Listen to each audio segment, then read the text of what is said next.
Let's face it, liberals are offended by everything. Right on. And they have zero sense of humor. Right on. Huh? Right on. It's the party game that pokes fun at political correctness and liberalism run amok. But making fun of them is hilarious for the rest of us. So play right on and mock the progressive left and their fake news media counterparts in a variety of categories, such as race hustle, the wussification of America, earth snobs, Islam abomination, Hollywood hypocrites, and campus coddling. Feminism follies and rainbow games, and don't forget, millennial entitlement and many others. Right on, created by conservatives for conservatives. Because mocking the left feels so right on. Give the gift of all year long by going to RightOnGame.com. That's RightOnGame.com. Use promo code MOJO50 for a 10% discount. That's RightOnGame.com, promo code MOJO50 for 10% off. And while you're there, check out the new drinking game option. Warning, microaggressions contained in this box. Millennials and snowflakes will be offended by its contents. Retreating to safe spaces are highly recommended. RightOnGame.com, promo code MOJO50 for 10% off. RightOnGame.com. You can't handle the truth. The Denise Simon Experience. The Truth Matrix.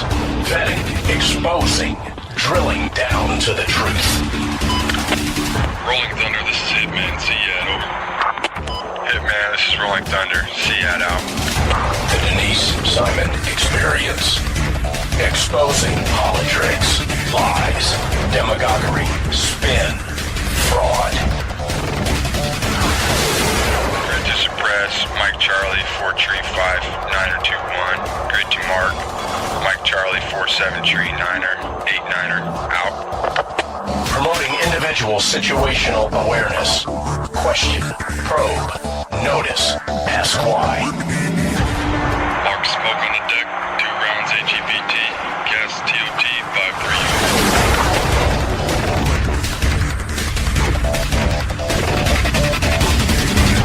And now, the Denise Simon Experience. And welcome, ladies and gentlemen, to the Denise Simon Experience. Very happy that you could come along for the ride. Robert Spencer has accepted the invitation to be with us. He's been a frequent guest on the Denise Simon Experience, and the reason is because he's just an expert. I love experts. They're always smarter than me, and I get to kind of look a little bit smarter than I normally am. But thank you, Mr. Robert Spencer. He's the author of 19 books. That tells you he's an expert already, and you can find them on Amazon.com. With his most recent book, The History of Jihad from Muhammad to ISIS. Welcome, Mr. Robert. Great to be here. Thanks, Denise. How's the book sales going? Just great. The last book, The History of Jihad, did far better than anybody expected. And Yay! is now in its 4th or 5th printing, and so everybody's very happy about that. And I'm happy that the word is getting out about this, because that is not a very well-known story. Excellent news. Excellent news. Well, we have a handful of newbies in Congress. And one is Ilhan Omar, and the other is Rashida Tlaib. And both of these women are, I guess, scarier than they need to be. Especially, I would say, Ilhan Omar, because I think she's more tied to CAIR, the Council on American Islamic Relations, than anybody in the media is willing to talk about. In fact, I would say they have probably a permanent pass to get into the halls of Congress. What say you? Yeah, I think that's likely. She's certainly openly and unapologetically connected with CAIR, and CAIR, of course, has been declared an unindicted co-conspirator in a Hamas terror funding case several years ago. They've had several of their people convicted of various terrorism offenses, and they have opposed every counterterror measure that has ever been proposed or implemented anywhere. It's not an exaggeration. I ran a photo essay at my website, Jihad Watch, a few years ago. All these different brochures and pamphlets from various CARE conferences all over the country saying, don't cooperate with the police, don't talk to the FBI, and so on. And this is clearly just the opposite of what we need Islamic organizations to be saying in America today. Robert, I know that there was a time during the Obama administration when it was particularly bad with a lot of the Islamic organizations in the United States. We certainly did focus on CARE at the time, but there was, the Muslim Student Organization and, so many others, ISNA and so forth. Did they kind of quietly go into the shadows for a little while and then they came back, or have they always necessarily been operating on the fringes and now they're just kind of right out there again? Well, they are all very secretive and always have been. They have been very successful, as a matter of fact, in concealing their true natures, their connections with Hamas and the Muslim Brotherhood, and even in just sort of brazenly going forward and still pretending to be ordinary civil rights organizations, and knowing that the establishment media will never call them to account. And so they always get the treatment in the establishment media as if they're just perfectly reasonable groups.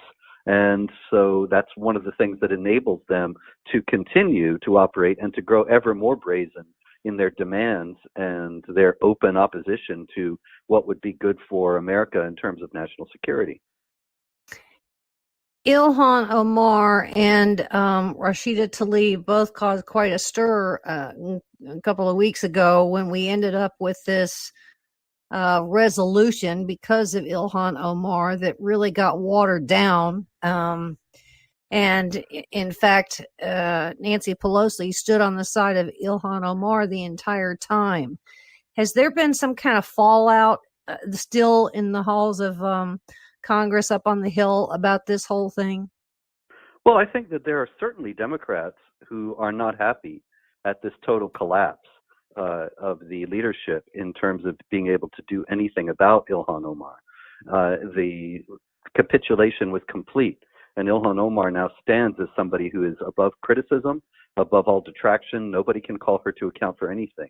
Nobody will dare. But certainly people like Elliot Engel and others are openly dissatisfied with this. I just don't think they have any more power in the party. Do we know everything that there is to know about the background of Ilhan Omar? I spent probably 2 hours one day really trying to dig deep into all things from her family in Somalia. I think from Somalia they ended up in Nicaragua, and then Nicaragua to Virginia, and then Virginia to Minnesota. I'm not completely, and then there was a time right after Somalia that they actually spent time in Kenya at a refugee camp. And I think at that time her mother had died and the father was remained the patriarch of the family. But there's nothing there that tells me that any of them became U.S. citizens. Have you seen anything that we need to necessarily be alarmed on that one? Because I can't find it. Well, in terms of their citizenship, I can't speak about it. I don't know. I wouldn't be in the least surprised if it turned out that she wasn't an American citizen, since it's certain that nobody would dare to check, because anybody who would be charged with being bigoted and Islamophobic and so on. So she may not be, but I just don't know. I haven't heard that one before. I have heard, of course, many people have spoken about how she married her brother a few years back in a case of immigration fraud. And she just denies it, and that's it. As far as the establishment media goes, they are not going to pursue the case. But there is clear evidence that she's committed that and also other things that she should be prosecuted for and removed from the House. But of course, it ain't going to happen, not in today's political climate. I'm kind of with you on that one, but I think there might be some doors that are somewhat ajar on this one, because being on the House Foreign Relations Committee, she does. It does require her to have a security clearance. Of what level, I don't know. But do you know if serving on that committee, it's an automatic security clearance of whatever level? Or yeah, do I they? believe so, because they have to deal with foreign relations. They have to deal with things that involve security. So I do believe that anybody who's on that committee, I could be mistaken, but it's my impression that you do get a certain security clearance that she certainly doesn't warrant receiving, but will certainly receive, because not to give it to her would be Islamophobic. And so for maintenance of that security clearance, I would think there would be some kind of a questionnaire. So in order to have a security clearance, you've got to fill out, whatever the document that thing is. It's like 70 some odd pages, in order to either achieve a security clearance or maintain security clearance, which would give us a baseline, would it not? To do a cursory look, which under the guise of national security, which we would do for anybody, and not just, pinpoint Denise, her. I'll tell you, I really don't know what the procedure is for that, but what I do know is that Ilhan Omar is above the law, and whatever she may have to do in order to satisfy whatever requirements for security clearance, it will be waived, or it will be done by somebody else, or it will be covered up. But it's just not going to happen that she's going to be found out in this way. The reason why is because the House leadership has completely capitulated to her, and they're just not going to hold her to account for anything.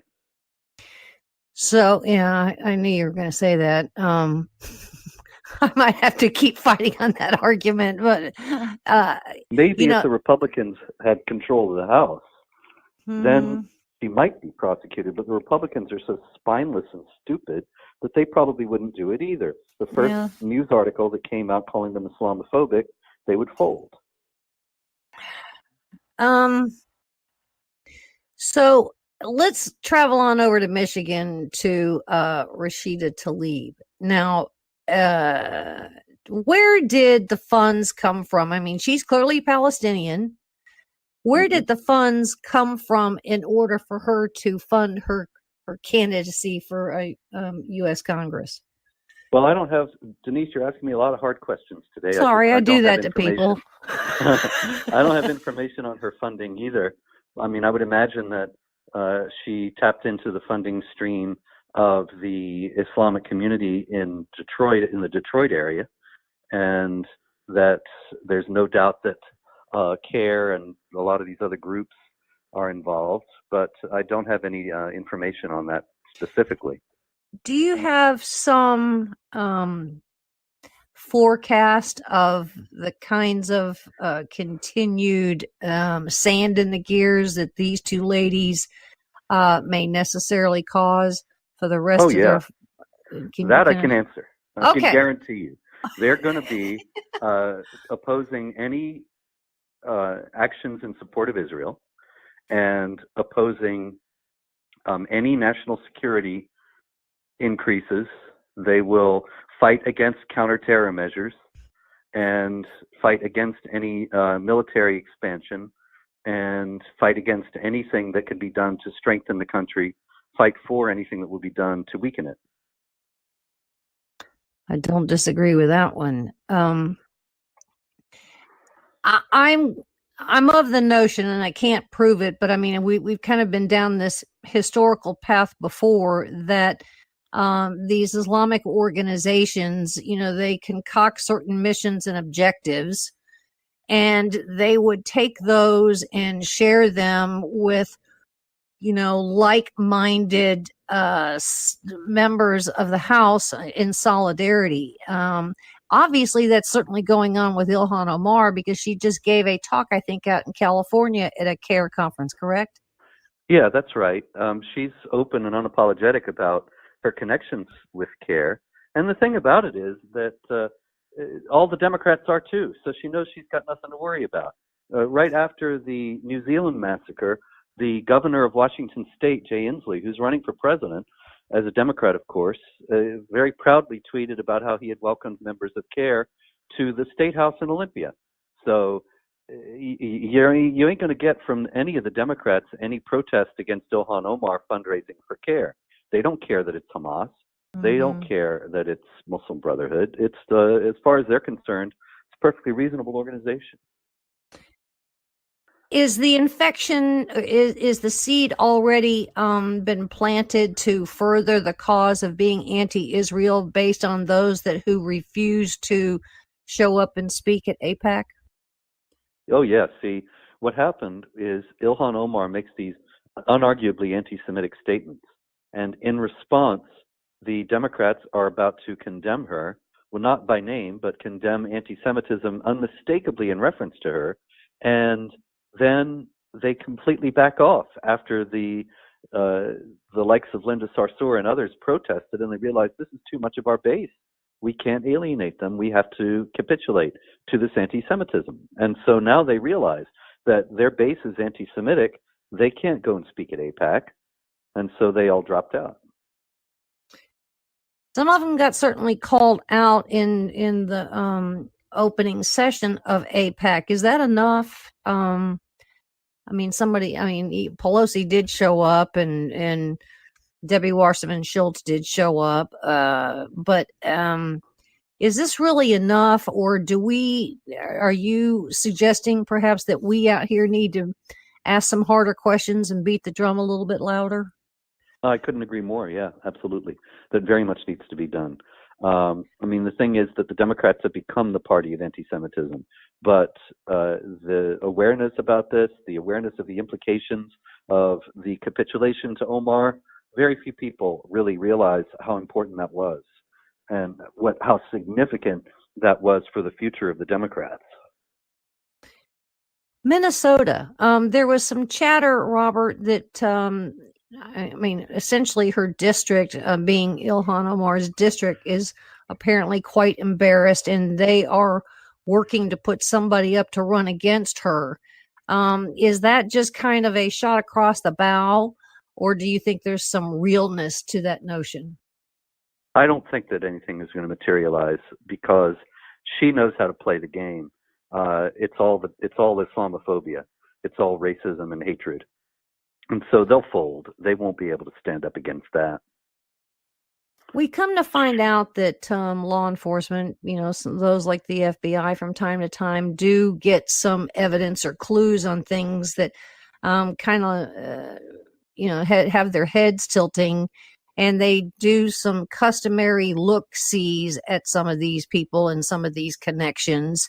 We had it with Dana Rohrabacher, who was apparently very sympathetic with several Russian oligarchs and whatnot, and he had been advised several times to, quit hanging with them. Do you think there's a possibility that is happening today with, some of these members of the House, or has the FBI fallen back on their old agenda to remove all the Islamic training materials, and they're still in a political correctness mode? Oh, I think they very much are, yeah. There has been no indication that they have changed. You look at the whole Russia scam business with Trump and how the FBI was at the center of that.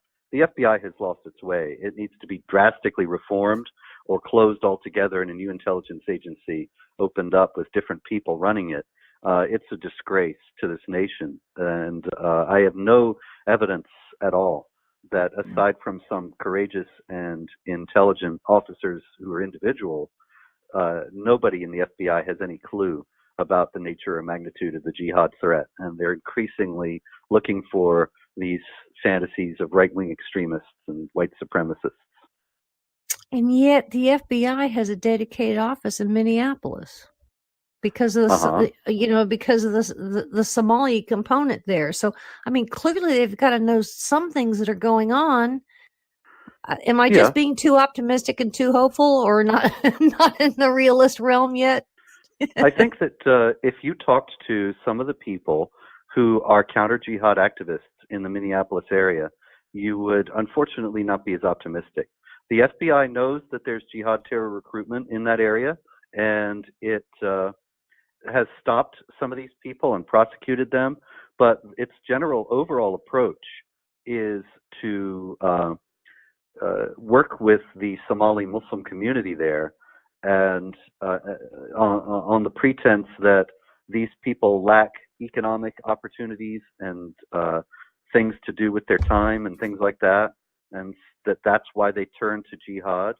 And so the idea is, if we give them a lot of money or give them these jobs, give them jobs programs and basketball leagues and such, then they won't turn to jihad. And of course, it's completely wrongheaded, and it actually ends up giving money to the communities where this jihad terror recruitment is going on, which is just the opposite of what any sensible approach would be.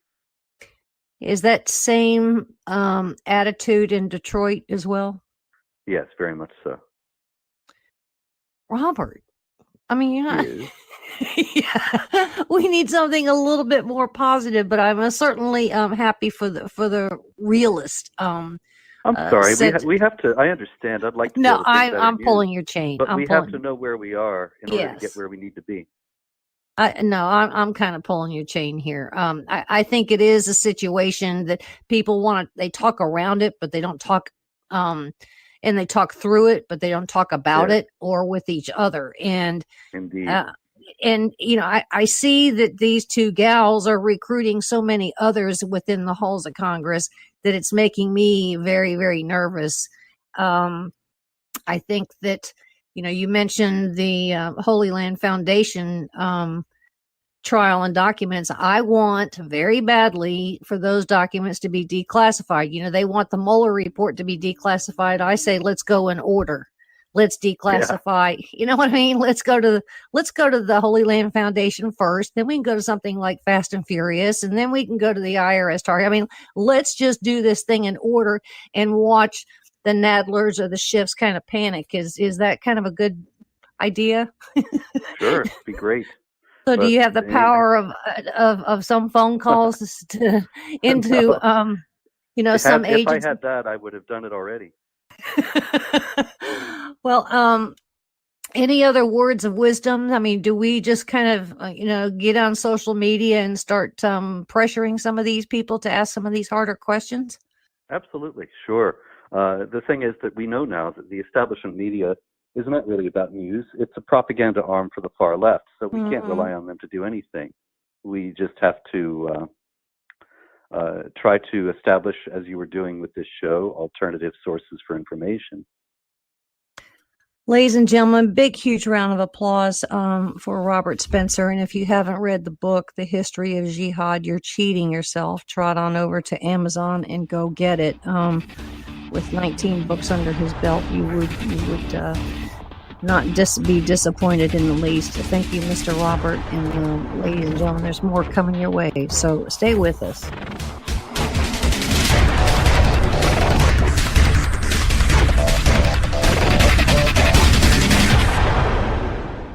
This is Don Newen with Cowboy Logic Radio, and I carry my Sig Sauer 9mm every day. It's like a MasterCard. I never leave home without it. And I'm glad you do, given that you work in Atlanta every day, talking about a rough place to work. Well, Donna, I would say that most of our beloved Cowboy Logic Radio listeners not only own, but carry their weapons, too. It's just the thing to do nowadays. So do I, Don. And we need to share with our listeners a fantastic weapons company, Tar River Arms. Oh, and I should mention, they were founded by United States Marine, enough said, right? Badass-o-matic.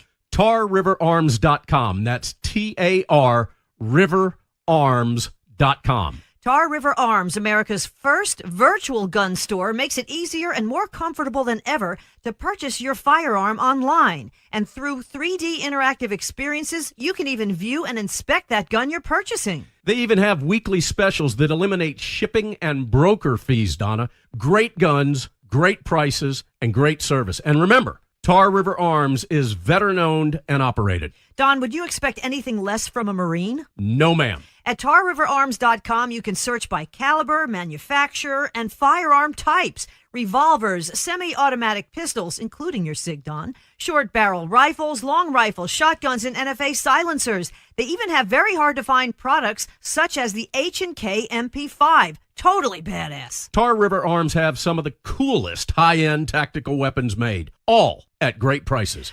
TarRiverArms.com, U.S. Marine owned and operated. Hoorah!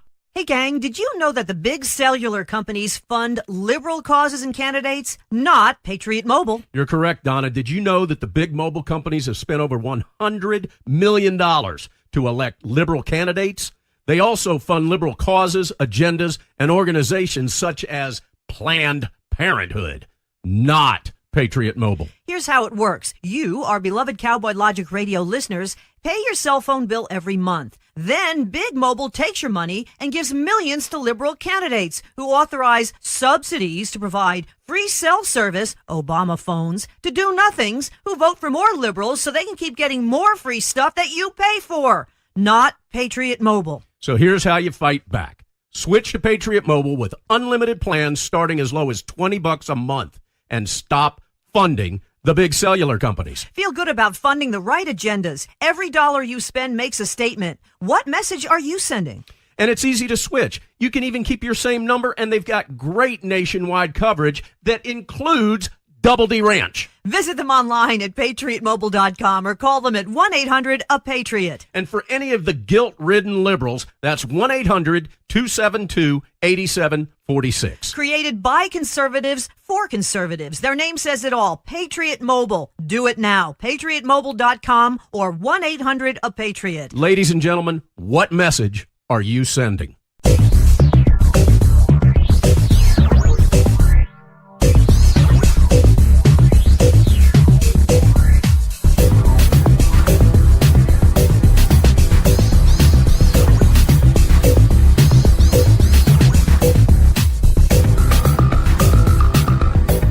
Ladies and gentlemen, for hanging with us here on the Denise Simon Experience. We're going to talk about taxing rainwater. So we've got a couple of governors and legislatures that think that state government owns rain and where it goes. And so let's tax it because what it moves. So who do I have that's been kind enough to join us to go down this path but Tim Snowball, Pacific Legal Foundation. Denise, it is always an absolute pleasure. It's been too long. I don't hear from you, and I wonder, like, what is she doing? You're not sending flowers. What's the deal, Tim? Now, you said rainwater. Now, maybe if we were talking about, like, rainwater and an aquifer or something, that would make sense, but we're talking about drinking water. Okay, but here, let me set it up this way. Because New Jersey, they're actually calling, the New Jersey residents are calling it a rain tax. But New Jersey is calling it storm water management for flood areas. So they have a different kind of bent on taxing water. But, California does have a water problem, admittedly so. But it's a water problem of their own making. So what does Gavin do? He wants to tax drinking water, right? A good old Gavin, you know what I mean? I don't think he's done a single thing in the last 15 or 20 years without thinking about running for president of the United States, right? I mean, I wonder, like, it's very clear to me that's his ultimate plan, but what depends on what you mean by, California has a water problem. I mean, we did have a drought, a pretty serious drought for a couple of years, but we've had a really wet season this year and last year. I think that the aquifers are full. And I mean, so even if there is a problem, though, I think that this goes back to what you and I have discussed before, which is this kind of leftist playbook that says, well, any social ill in society, the first thing we'll do, our go-to proposition is going to be to tax it. And quite frankly, when it comes to something like drinking water, which is as we all are aware, a necessity for life, that just doesn't make sense to me. It's already taxed. Right. Well, but it's not enough, right? Oh. I mean, the governor points out. He says, well, look, there's problems in the state with water in terms of there are certain areas of the state that maybe have subpar, standards for drinking water or whatnot, and we want to go in and fix them up. And I think that that's a worthy goal, right? But it just comes down to, how are we going to get that? What's the most effective policy we can put forward to do that? And a tax might not necessarily be the best fit. You know, we talked before about how many laws the state passed last year, over 1,000 new laws. We can't have plastic straws anymore. I mean, I have a colleague who comes in from Florida once a month, and we go out to eat, and everywhere we go out to eat, he orders 2 plastic straws. And I said, Doug, why are you getting 2 plastic straws? One for me, one for you? He said, because I can. Because they don't want me to have one, so I'll take 2. I said, okay. But I'll tell you, I mean, it comes down to the fact of, are you actually trying to do something with this policy? Are you actually trying to get something done? Or are you just, running for president, 10 years early, or, virtue signaling to the rest of the country? Look how liberal we are. Years ago, we used to have something called a sin tax. So what do? They took tobacco and they taxed the heck out of it. And then they took alcohol and they taxed the heck out of it. And so I just looked at something a minute ago that Florida is considering taxing sugary drinks, which, the former mayor, whatever his name is in New York, did the same thing. Well, my point is that, okay, you want to tax sugary drinks. Well, why not make a Snickers bar $400? Why not make the sugar packs for your coffee or your iced tea $1,000? So now I guess, Gavin Newsom's deciding that drinking water is a sin tax. It needs a sin tax, right? What do you do? They're trying to dissuade people from drinking water. I mean, it's it goes really to the heart of the idea of what is the legitimate reach of government, right? How much can they do? Because don't get me wrong, I mean, the idea when they set up the country was that originally conceived the federal government was going to be very kind of constrained in the areas that they could legislate or make new laws in, that they had, total domain over these like 17 or 18 categories. But outside of that, the federal government wasn't supposed to have any power, and then they gave all the rest of the power to the states, or residual power to the states. And so there's an argument under what's called the police power that states can do stuff like this. States can pass laws to affect the health and safety and morals of the citizens that reside within their borders. But I think that something like this takes it to a whole new level, and it makes me wonder, if you can tax drinking water, then where's the line? What can't you tax? Can you tax the air I breathe? Can you tax how much sunshine I get? Can you tax? I mean, I always think it's interesting when I think of like property taxes, right? Property is one of the most baseline protections, foundations of our republic. And like you save up your money, you work hard, you save up your money, you get a down payment on a house, you buy the house, and they say, oh, well, since you bought a house, Shame we're on going you. to punish you. We're going to punish you and make you pay more taxes for being productive. It comes down to, I guess, government at all levels is malfeasance of their spending. If they were spending right, they wouldn't need to keep adding all these cockamamie taxes. I mean, imagine what California spends on stuff like homeless or cleaning up, the streets of San Francisco and Los Angeles, because of the tent cities they have, or, paying, salaries to people and healthcare for illegals and whatnot. So why not spend reasonably and then take some of those monies so you can fix some kind of infrastructure that you wouldn't have to tax? Those are rhetorical questions. What say you? No. I think you make a great point, right? One of the things I'll often point out to people, who are kind of more on the left, is I'll say, look, there are incentives operating, for example, say in a business, right? In a business, you have a certain overhead you have to keep an eye on in terms of, how much accounts receivable when you're balancing you're doing your accounting and everything. There's no such incentive for the government, right? They can spend, they don't have to produce anything. All their money is taken from people. They take the money from the people. They don't have to produce anything.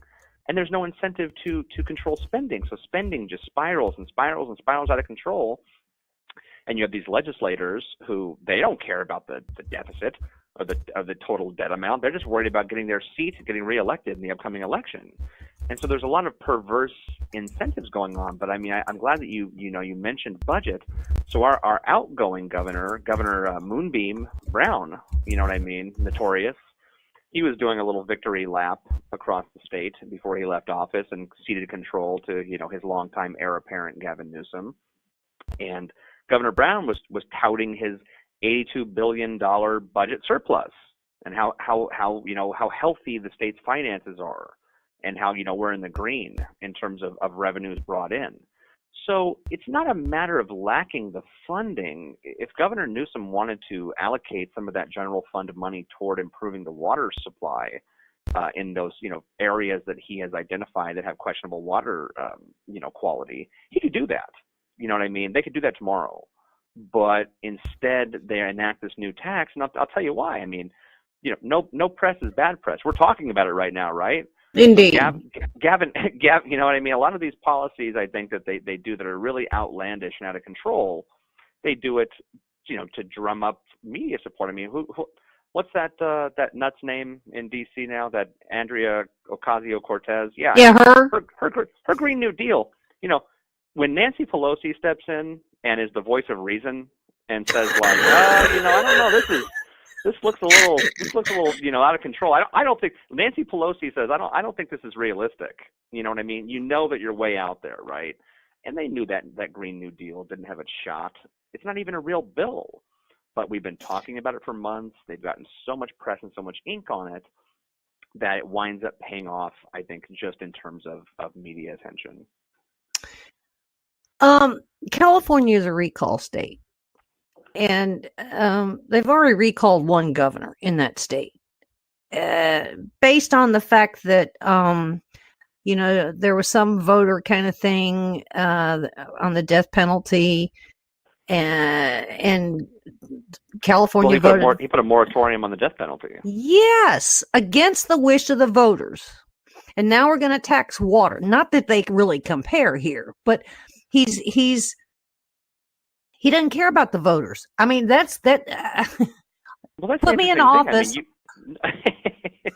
No, it's the interesting thing. I mean, they've done polls, they've done extensive polling, and California can be kind of a divided state sometimes. But across, the polling shows that across demographics, across age groups, across ideologies, pretty much everybody is opposed to this tax. Right? We had a ballot initiative just the last election that was attempting to do something very similar that got defeated. And so I always think it's interesting when, members of the Democratic Party will say like, yeah, we're the Democratic Party. We're not like that other party. We speak for the voice of the people, and we're here to fulfill what the people want. And yet they're willing to enact policies like this that clearly stand opposed to what their own, electorate desires. The other thing that's out of control is this high-speed rail system that wouldn't it be kind of fascinating to take some of those dollars and fix the water problem? You could allocate money from any number of resources or initiatives. Again, it's not about actually solving a problem. It's about making a point. Right? It's like all these calls now from the left to, we're going to pack the Supreme Court, or we're going to, make the Senate, we're going to increase the size of the Senate, or we're going to get rid of the Electoral College.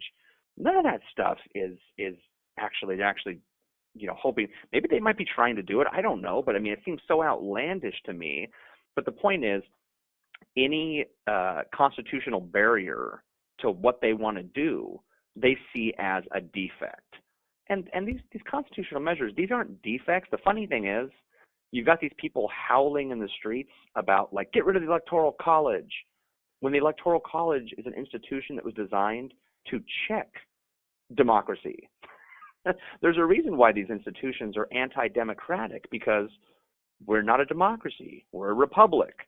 And the founders knew that the passions of the people sway back and forth given the breeze. And that you have to have stable institutions like the Electoral College, like the Senate, like all of these other institutions, like the Supreme Court, that don't change, that can check, the will of the majority. And so, again, whether it's a water tax or a high-speed rail or getting rid of the Electoral College, these things are just posturing, I think, to try to make a point. I don't know that they actually want to do them. I mean, maybe I'm giving too much credit to Governor Newsom, but all right, let me ask you this kind of bizarre question, just kind of throw some sand in the gears. If they want to tax water, drinking water, then are these people that are plugging in their cars with their electric cars at these plug-in stations, are they paying for that plug-in? Are they paying for that power to recharge the battery? oh, I mean, gosh, I have no idea. I don't think they are. Somebody no, is. I mean, Denise, what are you doing to me over here? You have any questions about like, John Adams or something? You know what John I mean? Adams. You're asking me, Who? electric car. No, I mean, You know what I'm saying? I mean, there's just some things here that are just very unequal. And I don't, the straw thing is ridiculous. The teachers union thing out there is out of control. The homeless thing is out of control. Taxing anything that they possibly can. I mean, what somebody is directing Gavin Newsom. Now, where do you think that's coming from to do this? I mean, did somebody send out a memo because New Jersey's kind of getting away with it on taxing water? Maybe there's some back room, Yes, well, sure there is. Cigar smoke-filled room or whatever, like they. It's a robber. I guarantee you there is. That's while it sounds crazy, these people do get these memos sent out. It's like there's some kind of, grassroots operation that, floats these ideas, and then they go, let's go see where we can go with this. And Gavin Newsom, he's new in the office. He's probably like, yeah, okay, I'll try it. You know what I mean? Yeah.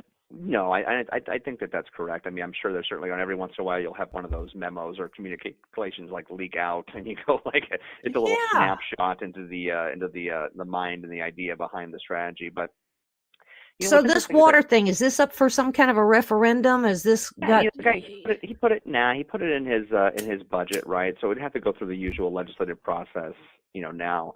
I mean, I wanted to ask you about that. So I am writing a lecture right now for that I'm going to deliver down in San Diego in about a month for one of the colleges down there. I'm talking about, some of the progressive reforms. So like you brought up, we've talked about like the recall, how it's possible to do a recall election here in California for public officials.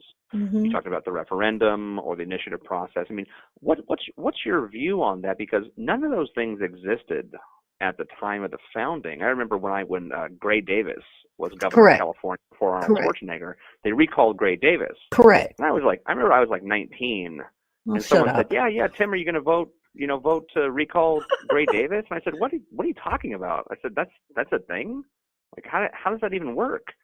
And so I wonder, what do you think about that? I mean, those things weren't present at the time of the founding. Those are more kind of progressive era reforms. Well, I'm not convinced they are, because it's like a Supreme Court judge is not an appointment, an assignment for life. They are only there as long as they are delivering and adhering to good behavior. I mean, you can remove a Supreme Court judge, and I think that those checks and balances are there when it comes to recalls. I mean, some states do in fact have recall laws, others don't. But they have something similar. And so when you've got a governor that's going against the will of the voter, that is, what do they call it? Prop whatevers they call them in California.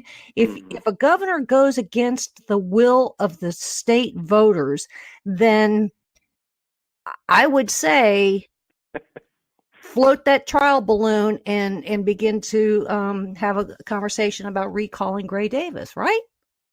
Yeah, I mean, it's what I say, bring the governor back. I miss Arnold, man. That guy. I saw a video of Arnold the other day from when he was governor. He's walking in front of the state capitol, shaking hands or whatever, and somebody nails him with an egg, and the yolk just flies everywhere. And he doesn't even miss a beat, doesn't stop shaking hands, takes his jacket off, walks up, and a reporter goes, Governor Schwarzenegger, I saw someone wasn't happy with you today. They threw an egg at you. And Arnold says, you know what I think? I think that guy owes me bacon now, because you can't have eggs without bacon. And I go, like, the guy may have not been the most effective governor while he was in office, but at least he was a very gracious individual. I mean, I think the thing that gets me the most with these characters like this, with this Gavin Newsom, is it's not a matter of them coming out and saying like, this is the policy that I support because of X, Y, Z, or this is why I think you should support what I want to do, because it makes sense because of this reason. They come out and they assume that their version of the truth is the truth, or that what they want to do, that you can't even question it. To question their motives or to question what they want to do is almost, antithetical to reason. And I don't like that. That level of intellectual arrogance, I think, has no place in our politics. Well, you got the arrogance of the Ninth Circuit out there too, right? I mean, Denise, you wouldn't invite me to question the honor and the propriety of the illustrious federal. Yeah, I would. I'll tell you what. There's yet to be a single judicial opinion that I've ever read from any court anywhere that didn't at least make sense, in terms of what the judge was trying to do, right? I mean, we're all, especially when you rise to the level of the bench, you're an educated person, you're an attorney, and so even if I don't agree with, the ultimate result of what judges wind up doing, I'd say 90% of the time I can at least understand the logic and the legal argument and the reasoning of what they're trying to do, even if I don't agree with the ultimate result of what they're trying to do. I mean, overall, I have a lot less concern, I think, with with judges than some of these characters like Gavin Newsom. I mean, a judge ultimately, does have a lot of power. A federal judge can issue like a nationwide injunction, as we've seen.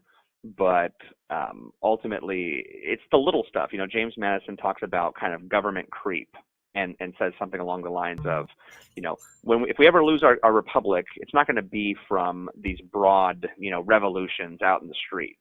It'll be little things, little encroachments, little steps. And all of a sudden you turn around and the country is vastly different than the country that you thought it was. So what has been the response that have you seen with taxing drinking water in California or nationally? I mean, has it gotten any kind of legs where people are going, is this for real? I mean, have you looked at comments or, has there been any kind of feedback? Yeah, I mean, the most of the push I've been paying attention to have been, from the usual parties in California. You had Howard Jarvis, Tax Association, obviously come out and say, look, we don't need new taxes. This is not going to work. I mean, they highlight the issue of administrability. How are you going to run this thing? How are you going to administer this? How are you going to administer this tax? So obviously they come out against it. You have other, water organizations out here in the state say, oh, this is the best thing since, baked bread. So it really, I think, comes down to kind of an ideological approach, basing, what you're going to support this or not. Ultimately, I don't think that it has legs. I mean, we'll see. One of the problems out here in California is we've got this supermajority of Democrats controlling the legislature. Mm-hmm. And so, and I've got a lot of friends and former colleagues and stuff who are part of the state, GOP party out here. And they're always saying that, they're still in the fight and saying optimistic things about the future of the party in the state. But I always just kind of wonder what that will look like if we get some kind of partisan balance back here in the state, because ultimately, I mean, historically speaking, California was always kind of what they described as like a purplish state. We had a lot of Republican governors, and the legislature, control would shift back and forth. And for about the last, at least I think it's been the last decade, we've been living under one party rule, and I think you've seen what that has done. I think that one of the things that California benefits from is our economy and how big our economy is, Mm-hmm. and the economy is booming, and we've got this tech, industry. But if we didn't have that, supplying the coffers, of these taxes, I don't know where the state would be if we were, a state that had more of a moderate economy. I don't know if that these policies would work more than a year, let alone a decade. Yeah, there was a time that, California was in such trouble that they were just writing IOUs because they couldn't pay people. And I think that they've taxed their way out of that, and I think that's where Gavin Newsom is. We can tax our way into something else. So he would necessarily, there's a motivation behind taxing drinking water, and to pay for something we don't know yet, or maybe to pay back the federal government since the federal government wants the money back from the high-speed rail system. We don't necessarily know, but I would say just to define what drinking water is going to be a big problem. I mean, is it tap water? Is it shower water? Is it water coming out of the hose? Is it the drinking fountain? Yeah, I mean, the municipal building? Yeah, it's like, and don't get me wrong, the tax is not huge. We're talking about like I don't even know what they said, like a $15, $10 a month tax or something. So ultimately, from a monetary perspective, from the number, we say, people might say, what's $10? What's another $10 a month? But we're talking about, I mean, it's the principle. Entire population. We're talking about a tax on water. You know what I mean? And it's like you said. I mean, if I want to have a soda, you know what I mean? I don't think it's any of the government's business. I don't either. Whether I want to have a soda. Or a candy bar. Or a candy bar, or I mean, I don't even know. Anything I want to do, you know what I mean, that's not harming my neighbor, shouldn't be any of the community or the governor's business, right? I mean, if I want to be like sitting in a car that I purchased, it's a gas guzzling car, drinking a Pepsi, like smoking a cigarette, and doing whatever I want to do, leave me alone. Oh, you sinful man. I'm not saying I'm going to do anything. More likely than not, I'm a nerd, so I'll be sitting here in my office reading some boring history book, drinking coffee from the coffee machine. But you get my idea. I think that it's a political philosophy thing. It's a cultural thing where people are so involved in each other's business that indeed. They feel like Well, thank you, Mr. Tim Snowball. I would say it's something clearly to watch because I think New Jersey kind of started this thing, taxing essentially rainwater for stormwater management for flood areas, blah, blah, blah, blah, blah. And I believe that in some small measure, that's kind of where Gavin Newsom's necessarily going to go with drinking water. So Mr. Tim Snowball of the Pacific Legal Foundation, thank you very much for your insight. Ladies and gentlemen, stay with us because there's more coming your way.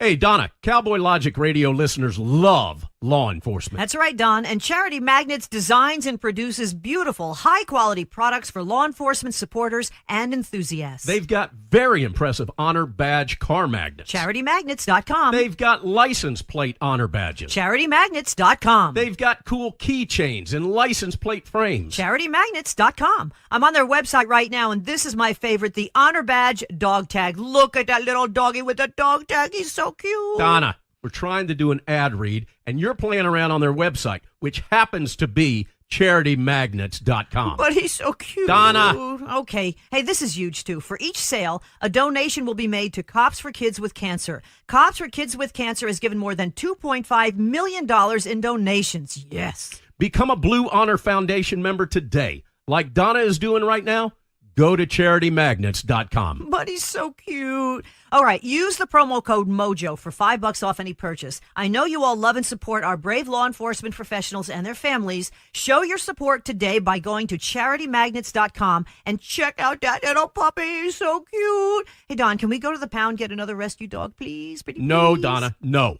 5 rescue dogs are enough, but I'm going to CharityMagnets.com, and I'm making some purchases right now. Become a Blue Honor Foundation member today. Enter MOJO at checkout and get $5 off. CharityMagnets.com. Let's face it, liberals are offended by everything. Right on. And they have zero sense of humor. Right on. Huh? Right on. It's the party game that pokes fun at political correctness and liberalism run amok. But making fun of them is hilarious for the rest of us. So play right on and mock the progressive left and their fake news media counterparts in a variety of categories, such as race hustle, the wussification of America, earth snobs, Islam abomination, Hollywood hypocrites, and campus coddling. Feminism follies and rainbow games, and don't forget millennial entitlement and many others. Right on, created by conservatives for conservatives. Because mocking the left feels so right on. Give the gift of all year long by going to rightongame.com. That's rightongame.com. Use promo code MOJO50 for a 10% discount. That's rightongame.com, promo code MOJO50 for 10% off. And while you're there, check out the new drinking game option. Warning, microaggressions contained in this box. Millennials and snowflakes will be offended by its contents. Retreating to safe spaces are highly recommended. Rightongame.com, promo code MOJO50 for 10% off. Rightongame.com. You can't handle the truth. The Denise Simon Experience. The Truth Matrix. Vetting, exposing, drilling down to the truth. Rolling Thunder, this is Hitman. Seat over. Hitman, this is Rolling Thunder. Seat out. The Denise Simon Experience. Exposing politics, lies, demagoguery, spin, fraud. Grid to suppress. Mike Charlie, 435-921. Grid to mark. Mike Charlie, 4739er, 89er, out. Promoting individual situational awareness. Question, probe, notice, ask why. Mark smoke on the deck. 2 rounds AGPT. Gas TOT 53.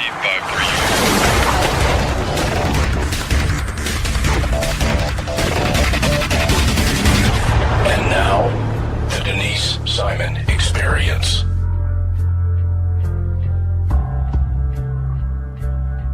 And thanks, ladies and gentlemen, for staying with us on the Denise Simon Experience. I got to tell you that I read quite the article in the Wall Street Journal. It was a very long summary on China and G5 and where we are in competition in the United States, in the telecom world, and internet traffic moving around the world in competition with China. I don't think we're necessarily prepared, certainly when it comes to technology and cyber theft and all those other kinds of things. So what do? I call on Gordon Chang. He is the China expert. He is a contributor to several networks and several print publications and the author of The Coming Collapse of China. So with that, Gordon, thanks so much for being with us. Oh, well, thank you so much, Denise. So we have these trade talks that are going on, and they look like they're stalled here a little bit, but then here comes China, and they actually make some kind of an offer. It's kind of a wild offer that they are talking about forced technology transfer to include written agreements on technology, cyber theft, intellectual property rights services, currency, agriculture, and non-tariff barriers. So it looks like, based on what they're putting on the table here, they know that we know about them and how long they've been stealing. I mean, my husband worked for a Chinese company 20 some odd years ago, and they were stealing then. And then we have Huawei. We've got a lot of things in here. I'm not sure that I'm not necessarily we're going to see a trade deal anytime soon. Do you think so? Well, most people seem to think that there will be a deal soon, but I think that there are a number of points that people are not adequately taking into consideration. So, for instance, there's the politics inside Beijing right now. Xi Jinping, the Chinese ruler, owns this trade war, friction. And that means that unless he gets a deal which is seen to be extremely advantageous for China, it's from his perspective, maybe it's better that he not have a deal at all. And so I think he's going to hang tough. I think that there is a lot of politics right now in the Chinese capital, and that politics is going to make it more difficult for Beijing to actually come to terms with us. So I agree with the point of your question.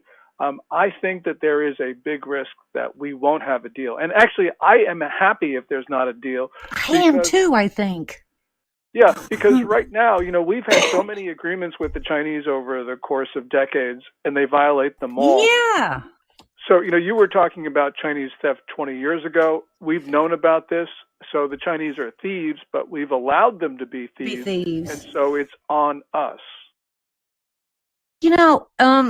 There's two companies of concern. One is ZTE and the other is Huawei. And something sticks with me that probably 20, 25 years ago, if not more, I remember seeing some kind of a documentary on, 60 Minutes or, some Sunday night thing about how dangerous Huawei was at least 2 decades ago. And and as you said, we've allowed this all this time.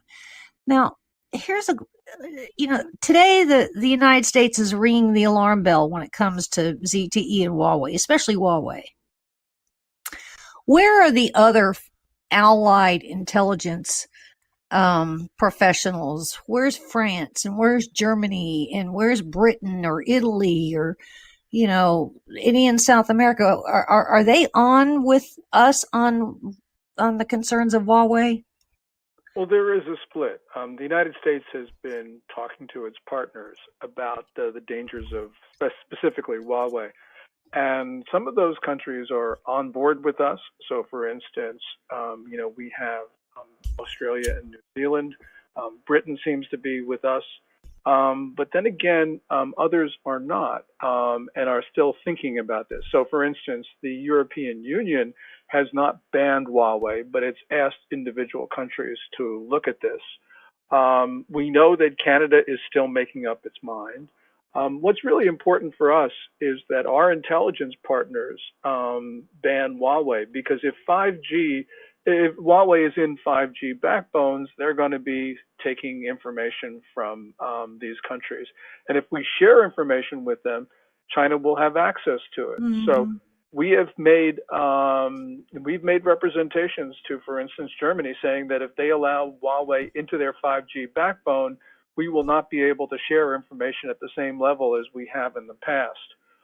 So, at this particular time, countries are making up their mind what to do, and not all of them see it the same way we do. And yet, the way China has postured themselves is almost such that these countries are forced to do business with China because China has done kind of an extortion real estate operations in a lot of these countries, correct? Well, yes. I mean, what China has been doing has been stealing technology by forcing, among other things, forcing the transfer. In other words, if the deal is that we don't get access to their market unless we turn over technology, many of these requirements are in violation of China's World Trade Organization obligations. And so this is a racket. And again, another case of where we've known this has been going on for a very long time, and we've not taken sufficient steps to do anything about this. So, it's good that we now have got a president who is addressing the issue. And I hope that he remains resolute on this, because we cannot allow China to steal $300 to $400 billion worth of U.S. intellectual property each year. Maybe a little bit more, maybe a little bit less, but the loss is grievous. And so China also, too, goes into a lot of these countries. Some of them are still, I would call, developing countries, and says, hey, we want to build a port and we'll pay for it. You just pay us these amounts, and then these amounts don't get paid. And then all of a sudden, China ends up owning the thing, which is what they wanted to do in the first place. And then those particular ports or hubs end up being where the 5G pipes that go underwater in the world's oceans are being built and constructed. And because those countries are developing countries, or don't have the savviness, let's say, for instance, Brazil, then they can't protect those, underwater pipes for, make sure that there's not any breach or espionage, correct? Yes, China actually owns many of these underwater cables. Yes. So, and it's not only just China; it's also Huawei has involvement in this. So clearly, Beijing has a mind of taking information by ownership of the cables. You also referred to China's debt trap diplomacy, and yes, Beijing does that. And we've seen a number of countries, such as Sri Lanka, have to turn over, for instance, the container port in Colombo because it's indebted. China is now involved in debt negotiations with a number of countries. So this is something that we've got to, we warn about it, but of course, right now, China is well along the path of taking control of some critical infrastructure. And so, for the sake of the listeners, 5G is where all telecommunications really globally are going to go. And the United States is in competition, certainly with China, to be the leader in 5G. And what 5G necessarily means is what it's saying to the world is everything is going to be streaming through the internet. I mean, you won't have, and essentially in a wireless world. So every single transaction ends up in these underwater, in the sea pipes that China will work because they want to use some of their equipment in these cables. That they're gonna siphon off data anyway, correct? Yes, 5G is the fifth generation of wireless communications. And it will be much advanced over the 4G networks that the U.S. has provided most of the technology for. 5G is what people call the Internet of Things. So everything in your house, everything in your office, just even your car will be connected to 5G networks. And anyone who is able to control these could, for instance, turn off your pacemaker or drive your car over the cliff. Which is the reason why we do not want Huawei chips embedded in 5G networks. I was just playing tennis against a girl who spoke that she had left her purse someplace and she realized it this morning, and someone said, well, how did you drive your car? And she said, I start my car with my phone. Lady, I almost want to go, lady, let me have a talk with you, but never mind. So where are our telecom companies in all of this when it comes to 5G? Are the AT&Ts or the Comcasts of the world, or even Google for that matter, Verizon, are they tapping on the shoulders of members of the Intelligence Committee or Foreign Relations Committees and saying, hey, we need to have a talk or we need to have some hearings? Well, our main 5G competitor is Qualcomm, the San Diego-based company. And Denise, you won't believe this, but the Federal Trade Commission is suing Qualcomm, attacking its business model. And on the first day of the trial in the Northern District of California, the FTC star witness against Qualcomm was Huawei. And so, this is clearly wrong, because what we're doing is we're helping China dominate 5G through this FTC case. And clearly the Trump administration should do all it can to reverse this. And it can do a lot more than it's done up to now. This was a case that was brought just before the Trump administration, before Trump was inaugurated in 2017. And this is a legacy case from the prior commission. This is something which is really critical for our security, because we cannot have Huawei dominate 5G for the reasons we mentioned. And we're helping them cripple our main competitor in this, Qualcomm. I don't even know what to say to that one. How the tables turn. I know that there's a couple on the Senate side that are raising alarms and have been raising alarms when it comes to 5G and to Huawei. But I'm rather stunned that when it comes to, I mean, they talk around the issue when it comes to cyber theft and technology transfer and property rights and, tariffs and whatnot, but we're not advancing any arguments to necessarily help out our domestic telecom companies. And we can easily take the lead here in 5G, and we should. Is this something that, is there some kind of a timetable to the completion of 5G that you see, Gordon? Well, a number of the 5G contracts around the world are going to be let out this year. So this is a critical time in order to wage this struggle. And your Senator Denise, Marco Rubio, has been very concerned about Huawei's cousin, ZTE, another Chinese telecom equipment manufacturer. And he and I believe it's Chris Van Hollen, a Democratic senator, have been pushing the administration to impose tough sanctions on ZTE, which is a good thing because ZTE now has violated its second settlement agreement with the United States over sanctions. There's bipartisan support for doing more. We're starting to see this in the Congress. And it's something that we're going to have to get behind because this is the future of our country. And it all gets so complicated because how Beijing has essentially dominion over Pyongyang, right? Well, yeah, I think so. I think that China's control over the North Koreans is much greater than most people think.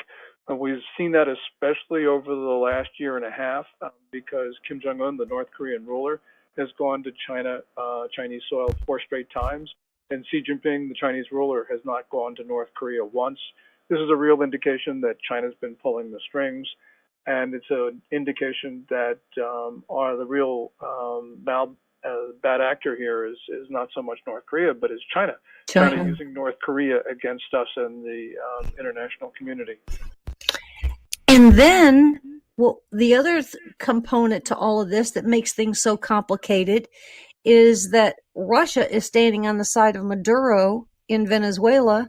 And then here comes China that says, we don't care who's in your backyard, United States, but we're standing with Russia, which means we're also standing with Maduro. So you can't have just a kind of a narrow discussion on technology transfer or cyber theft or intellectual property rights with China without, trade getting in there. The one road operation that China has, and then Venezuela. I mean, it's all over the place, isn't it? Yeah, well, both Russia and China are involved with the Maduro regime. They've got military ties with it and, of course, economic ties. And Maduro would not be in power right now were it not for Beijing and Moscow. So it's really important that we get them out of our hemisphere and out of Venezuela. What kind of conversations, does the U.S. Trade Representative Robert Lighthizer, he obviously is working with the Treasury Department and Secretary Mnuchin, but then are they having conversations with the State Department and even the National Security Council? Well, in terms of trade, I'm sure that there are those broader discussions, but it's being primarily led by, as you mentioned, U.S. Trade Representative Lighthizer and Treasury Secretary Mnuchin. And Lighthizer is the one who wants a robust position, and Mnuchin basically wants to give the Chinese whatever they want. At least we have Lighthizer there. And Lighthizer, of course, has the support of Peter Navarro, who is very adamant about all of this. But not everyone agrees with Lighthizer and Navarro. So there is a risk that we will agree to a deal which is not in our best interest. If you were to prioritize the chaos in this to saying which is the most important, is it the 5G component? Is it the trade deal? Is it sanctions? Is it North Korea? How would you prioritize those? That's extremely difficult because they're all important. But I would think as a starter, I would start with trade with China, because if we can get our trade relations with China right, then a lot of things will fall into place. because I don't think that the Chinese economy will be able to survive if, for instance, we do not come to a trade deal with China. And that would be a good thing for us because China has been behind North Korea, Iran, Russia, and a lot of the world's problems would, I think, take care of themselves if Beijing were not around.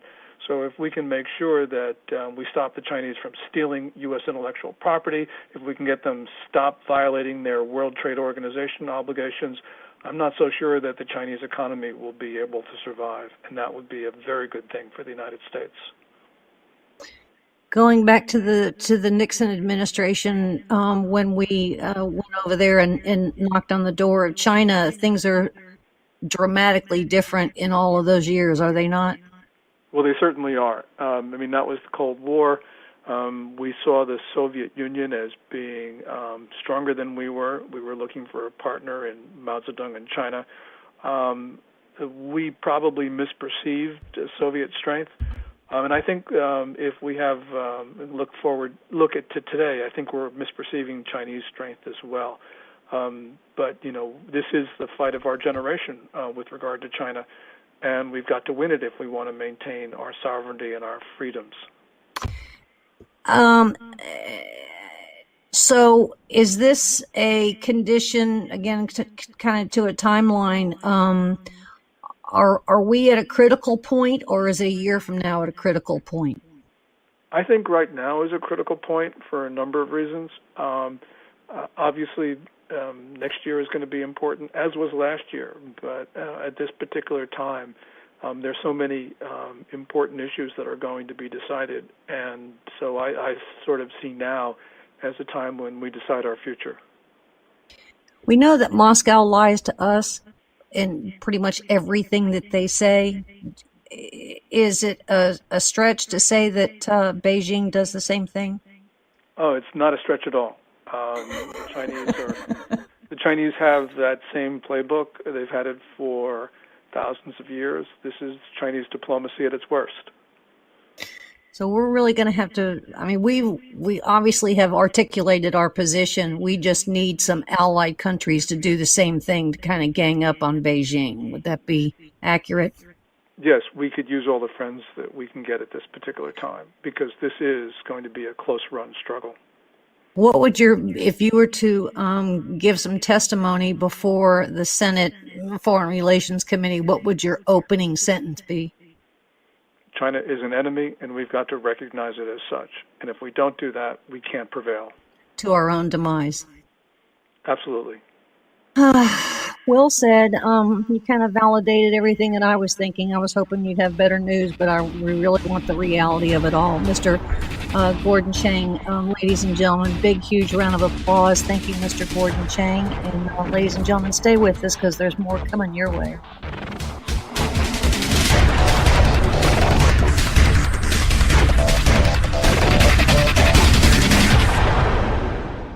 This is Don Newen with Cowboy Logic Radio, and I carry my Sig Sauer 9mm every day. It's like a MasterCard. I never leave home without it. And I'm glad you do, given that you work in Atlanta every day, talking about a rough place to work. Well, Donna, I would say that most of our beloved Cowboy Logic Radio listeners not only own, but carry their weapons, too. It's just the thing to do nowadays. So do I, Don. And we need to share with our listeners a fantastic weapons company, Tar River Arms. Oh, and I should mention, they were founded by United States Marine, enough said, right? Badass-o-matic. TarRiverArms.com. That's TAR Riverarms.com. Tar River Arms, America's first virtual gun store, makes it easier and more comfortable than ever to purchase your firearm online. And through 3D interactive experiences, you can even view and inspect that gun you're purchasing. They even have weekly specials that eliminate shipping and broker fees, Donna. Great guns, great prices, and great service. And remember, Tar River Arms is veteran-owned and operated. Don, would you expect anything less from a Marine? No, ma'am. At TarRiverArms.com, you can search by caliber, manufacturer, and firearm types. revolvers, semi-automatic pistols, including your Sigdon, short barrel rifles, long rifles, shotguns, and NFA silencers. They even have very hard-to-find products such as the H&K MP5. Totally badass. Tar River Arms have some of the coolest high-end tactical weapons made, all at great prices. TarRiverArms.com, U.S. Marine owned and operated. Hoorah! Hey, gang, did you know that the big cellular companies fund liberal causes and candidates, not Patriot Mobile? You're correct, Donna. Did you know that the big mobile companies have spent over $100 million to elect liberal candidates? They also fund liberal causes, agendas, and organizations such as Planned Parenthood, not Patriot Mobile. Here's how it works. You, our beloved Cowboy Logic Radio listeners, pay your cell phone bill every month. Then Big Mobile takes your money and gives millions to liberal candidates who authorize subsidies to provide free cell service, Obama phones, to do-nothings who vote for more liberals so they can keep getting more free stuff that you pay for. Not Patriot Mobile. So here's how you fight back. Switch to Patriot Mobile with unlimited plans starting as low as $20 a month and stop funding the big cellular companies. Feel good about funding the right agendas. Every dollar you spend makes a statement. What message are you sending? And it's easy to switch. You can even keep your same number, and they've got great nationwide coverage that includes Double D Ranch. Visit them online at patriotmobile.com or call them at 1-800-A-PATRIOT. And for any of the guilt-ridden liberals, that's 1-800-272-8746. Created by conservatives for conservatives. Their name says it all. Patriot Mobile. Do it now. patriotmobile.com or 1-800-A-PATRIOT. Ladies and gentlemen, what message are you sending?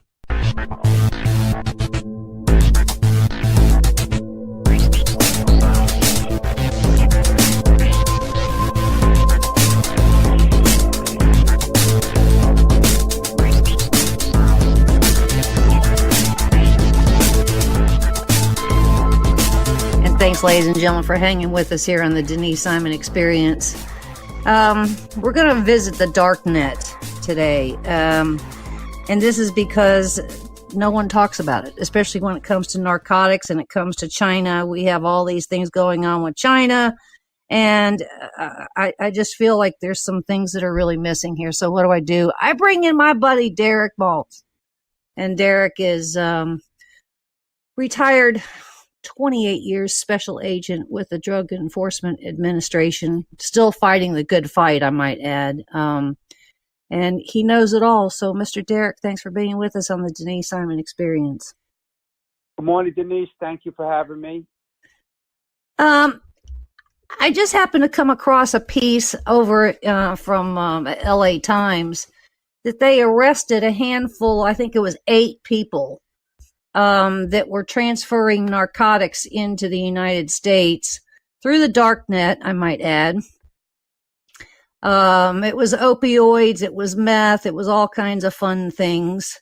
And they were stored in various stash houses around San Fernando Valley. What's particularly curious is how, the heroin and the methamphetamines and so forth were packaged in things like animals or chocolate or toys and that kind of stuff. And it carries a life sentence. And yet these guys are free on bond. What? What? Help, Derek, help. Well, look, it's overwhelming. The first thing is the demand in America is out of control. So obviously people are addicted all over America, so they're reaching out everywhere they can to try to get their drugs. And because you have access to the internet on your devices, on your home computers, it's really easy to just order over the internet, and there's plenty of different dark web locations all throughout the internet, throughout the world. And it becomes very overwhelming because law enforcement in this country is trying to go after these complex criminals without having updated laws. It's very similar to the border crisis, right? We had 100,000 people that are estimated to be apprehended this month alone, okay, because our laws are so antiquated. Well, technology is even worse, Denise. So law enforcement cannot keep up with the bad guys. The bad guys are very sophisticated. So what's happening is they're setting up all these different shops online and making it much easier for people to get access to their drugs. All right. Now, as far as letting people out, I can't explain it. I don't know the case, but I could tell you that, we tried this lenient prosecution strategy when Eric Holder was in charge with the famous Eric Holder memo. And that didn't work because we saw the explosion of deaths from fentanyl alone, right? The Washington Post had a big article recently regarding the failure of the administration in looking at the fentanyl crisis. Unfortunately, Denise, fentanyl, as you know, is made in China, mostly in China, and they have lots of different labs all over the place. Organized crime is running rampant, and they're creating a drug marketplace. Now, the good news is, so I have to tell you, there is some good news in that the Department of Justice stood up what they call J-Code, right? It's a multi-agency opioid darknet enforcement program, right? So just this week they announced a big takedown. It was under Operation Saboteur. I was going to write about it too. Yeah. It's a major investigation. They had like over 50 darknet accounts. They had like search warrants, like 50 or 60, 70 search warrants. They seized all kinds of drugs, firearms, like $7 million in cryptocurrency, cash, gold. But they did so much good work, and it was a multi-agency, FBI, DEA, HSI, CBP, Postal, you name it, they were involved. And what I like about this, Denise, is that because this stuff is so complicated, you have to have really, really amazing experts. And that's what they have in this particular program. It's not one agency. It's putting some of the best and brightest people in America to go after these complex criminal threats. So this J-Code, to me, is a very successful deal. Now, I mean, I don't know how familiar you are with this, but like over the last couple of years, I mean, the dark web stuff started with Operation Silk Road, which, when I was still on the job, this came to the attention of my office because a lot of the Congress people were writing letters to the agencies wondering what the hell is going on the dark web. And to be honest, Denise, I mean, I wasn't even that familiar with the dark web. I'm still learning every day about it. It's very, very complicated. But the reality is because law enforcement worked together on that case, Silk Road, they absolutely crushed the network, worldwide network. They wound up, making a very significant arrest, seizing tremendous amounts of assets. And then they went on to another case called Operation Alpha Bay, which was another very, very successful worldwide dark web case, working with Europol and working with all kinds of police agencies around the world. And that particular case, the main guy was captured in Thailand. He wound up killing himself in jail because he knew he was done because they did such a good job. And they've had like just one after another. I know Homeland Security just did a big case in New York City, Operation Dark Gold, where they run these undercover operations online. And they basically play, the role of drug traffickers that are looking to purchase drugs. And then they wind up indicting all these people and taking them down. So, you know what? Law enforcement is doing pretty decent considering they have the laws against them. They have the bureaucracy, the policy. And honestly, Denise, I don't want to sound mean, but our Congress has cobwebs in the ears, the eyes, and the nose. They really are so antiquated. It's disgusting. I can't even explain it to you because I go on all day because basically they just are so out of touch of reality. And it's really, really sad because the complexity of the threats is going through the roof. I don't disagree with you there, for sure. When stuff is shipped from wherever it is, Thailand or China or wherever else, it kind of goes, what's the route? Does it go to some kind of a central postal system, and then from there it goes to other postal systems? I mean, I'm thinking that it's very challenging. Yeah, they have multiple methods of shipping. Obviously, they use different freight forwarders. They use different shipping companies. They change up their tactics all the time. They're very evasive. It's very difficult to track packages that leave China. As you know, China has over 1 billion people, right? Oh, So yeah, it's I've been very there. complicated. It's very complicated for anyone to track the packages that leave China or the shipments of precursors or the shipments of fentanyl. And so I know that they're making efforts to try to improve that, but it's just so overwhelming, Denise. I mean, every country seems to be understaffed when it comes to law enforcement and resources that they need to keep up with the bad guys. Remember, this is a multi-billion-dollar business. They don't have resource constraints. They don't have bureaucracy.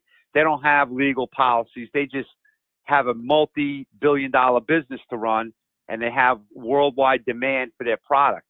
So it's very, very overwhelming, and law enforcement has a lot of work to do, obviously. But like I said, with this J code thing, very successful operations. They've had 2 major takedowns already since former Attorney General Sessions stood up this J code operation.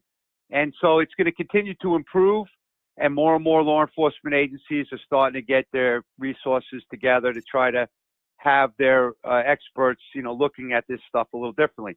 But it's a cat and mouse game, right? As soon as you figure it out, they go on to something else, and it becomes very challenging. So it goes back, Denise, to the demand. You have to deal with the demand. Does Europe have the same volume of... Oh, God, yeah. Europe has a lot of addicted people all over the place. And we have had some success. Like this particular case, I know Europol was very involved. They actually provide a lot of resources. They have cyber teams over there in Europe with the multiple agencies. So just like the U.S., they stand up their own cyber operations. I know, for an example, the Europol director was involved directly with this particular case. And I know like Alpha Bay and some of the other cases, they work closely. So yeah, the demand is worldwide. It's not just the U.S.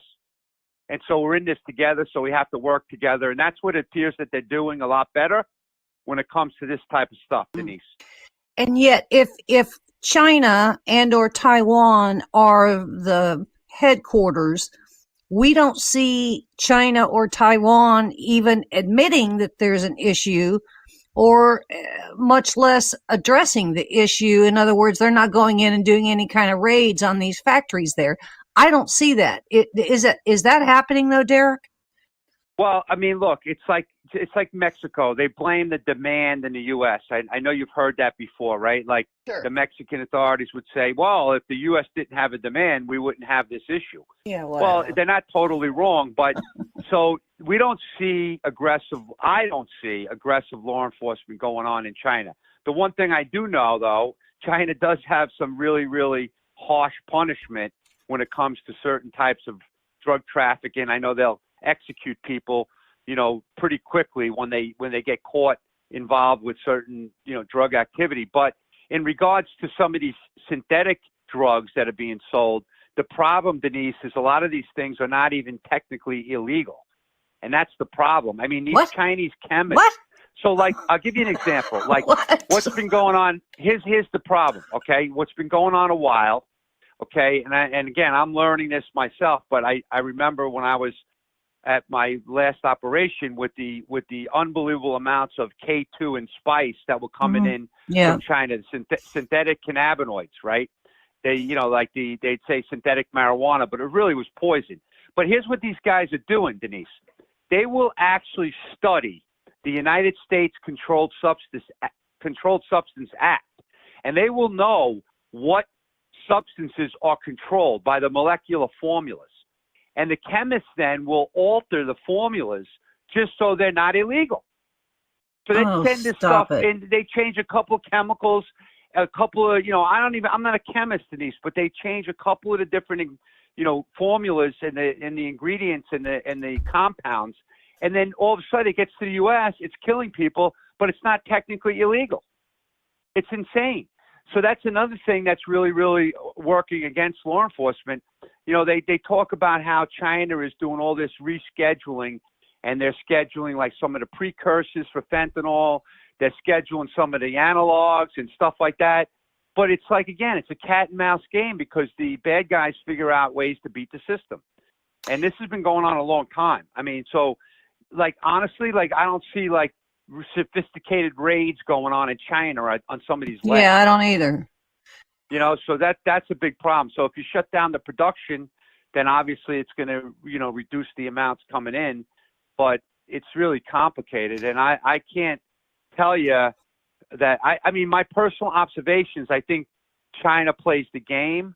It appears that they politically they're trying to make like they're doing more and more. But I got to tell you, with this ongoing trade negotiation that's happening, you know, obviously the U.S. is very careful too politically because they don't want to attack China regarding their lack of commitment to the drug problem, because then the trade thing is going to fall apart.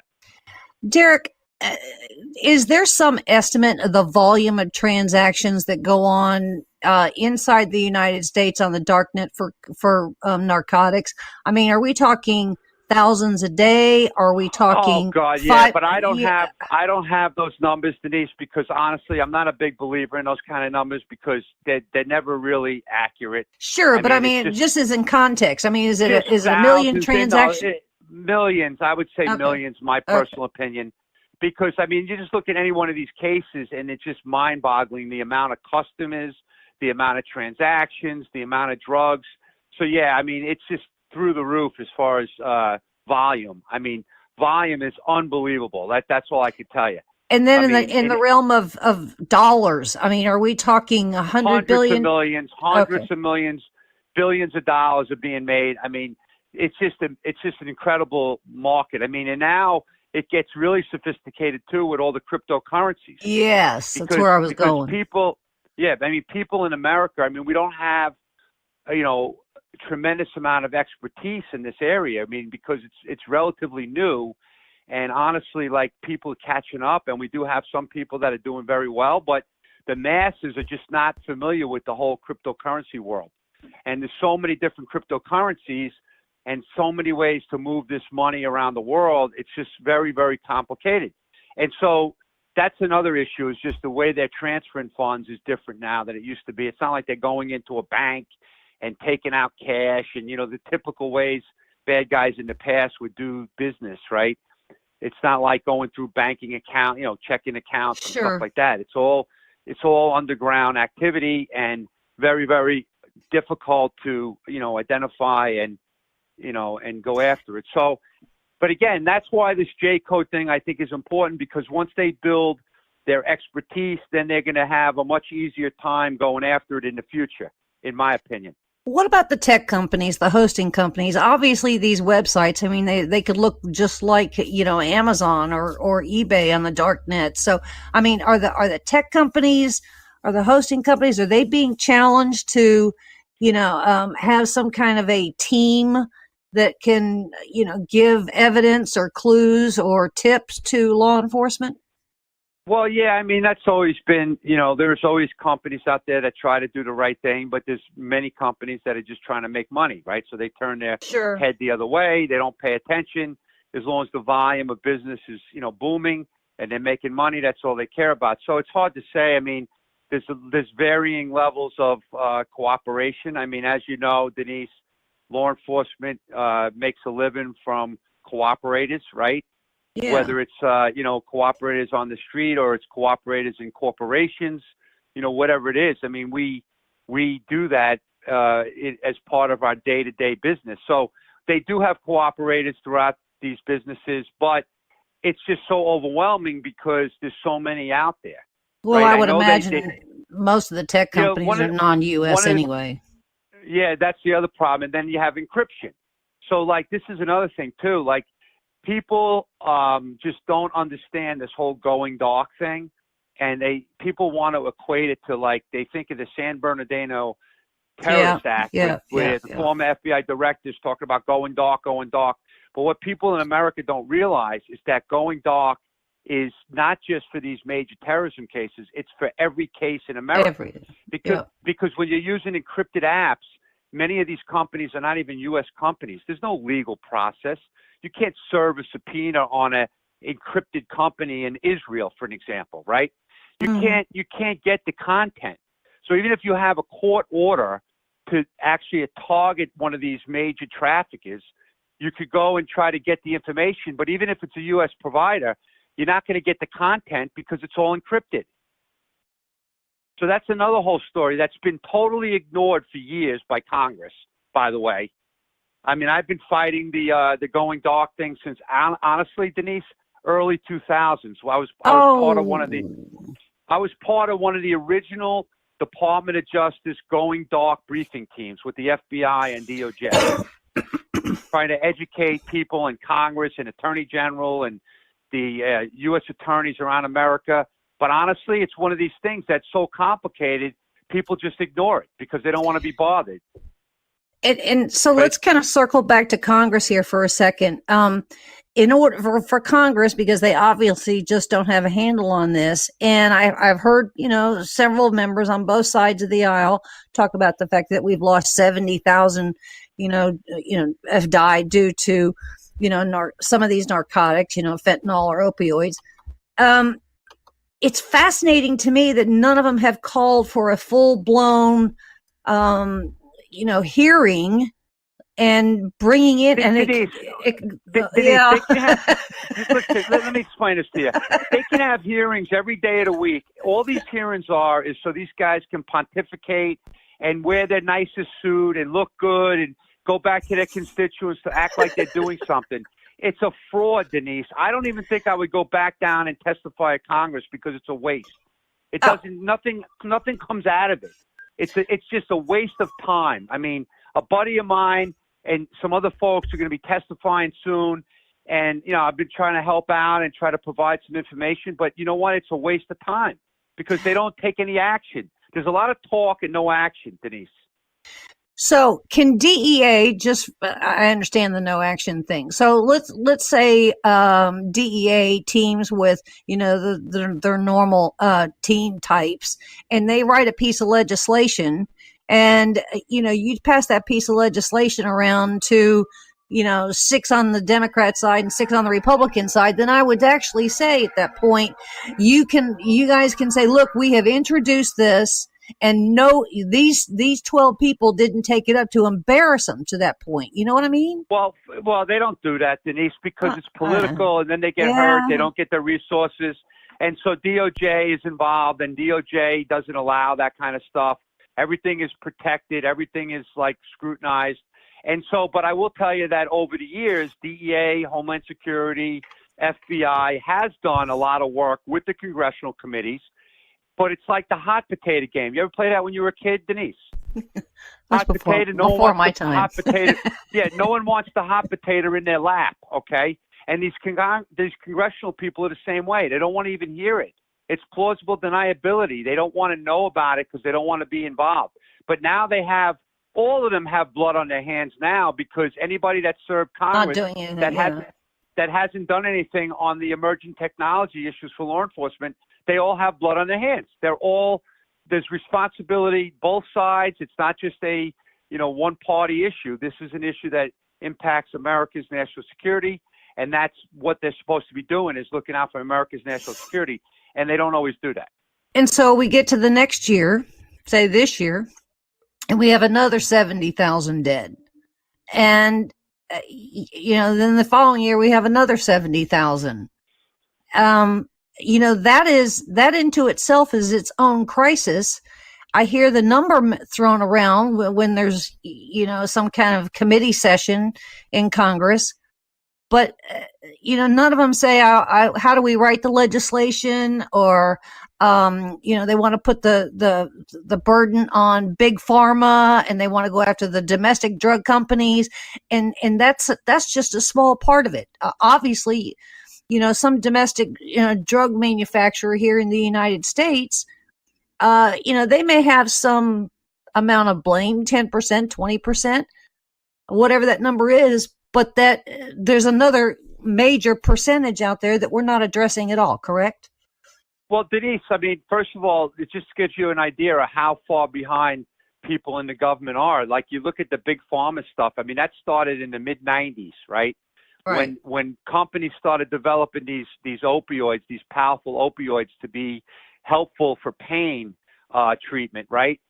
Very, very important. I mean, thank God these companies developed these pain meds, but then they were misused, they were overprescribed, And then people started getting, addicted all around America. But the thing is, Denise, is that if you look at the evolution of the crisis, it was then the cartels that took advantage of the vulnerable, addicted people. Then they started pushing out their very, very pure heroin. And then when they figured out this whole fentanyl thing in like the mid-2000s, and then later on in the 2000s, like 2013, it started exploding. Mm-hmm. That's where we're seeing all the deaths. It's the fentanyl that's killing people. And now they want to talk 20-something years later about Big Pharma's vulnerabilities. Right, Where were right. they 20 years ago? Right. You know where they were, Denise? They weren't going after Big Pharma because, A, they didn't understand what was going on. B, they were protecting each other because people wanted jobs when they left government, and they didn't want to get, like, their names tainted going after Big Pharma because there's so much money involved. And they wanted It's the the same campaign thing with- donations.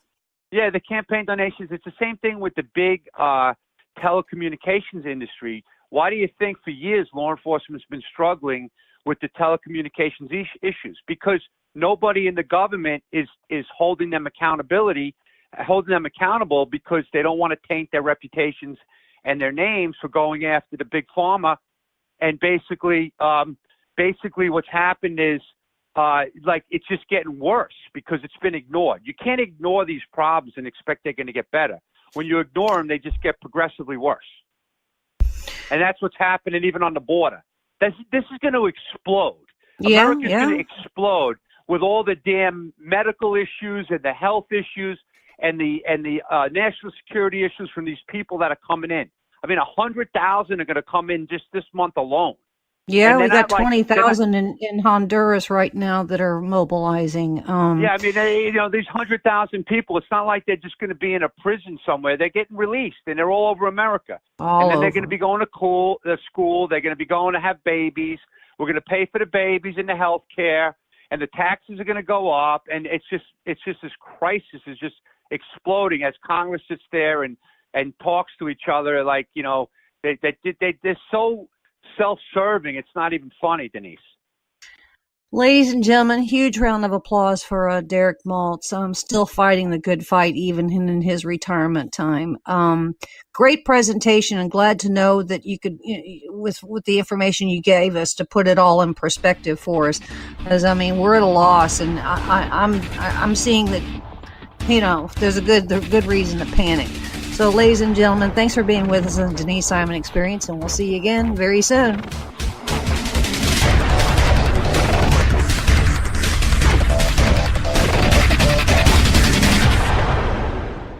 Hey, Donna, Cowboy Logic Radio listeners love law enforcement. That's right, Don. And Charity Magnets designs and produces beautiful, high-quality products for law enforcement supporters and enthusiasts. They've got very impressive honor badge car magnets. CharityMagnets.com. They've got license plate honor badges. CharityMagnets.com. They've got cool keychains and license plate frames. CharityMagnets.com. I'm on their website right now, and this is my favorite, the Honor Badge dog tag. Look at that little doggy with the dog tag. He's so cute. Donna, we're trying to do an ad read, and you're playing around on their website, which happens to be CharityMagnets.com. But he's so cute. Donna. Okay. Hey, this is huge, too. For each sale, a donation will be made to Cops for Kids with Cancer. Cops for Kids with Cancer has given more than $2.5 million in donations. Yes. Become a Blue Honor Foundation member today. Like Donna is doing right now, go to CharityMagnets.com. But he's so cute. All right, use the promo code MOJO for $5 off any purchase. I know you all love and support our brave law enforcement professionals and their families. Show your support today by going to CharityMagnets.com and check out that little puppy. He's so cute.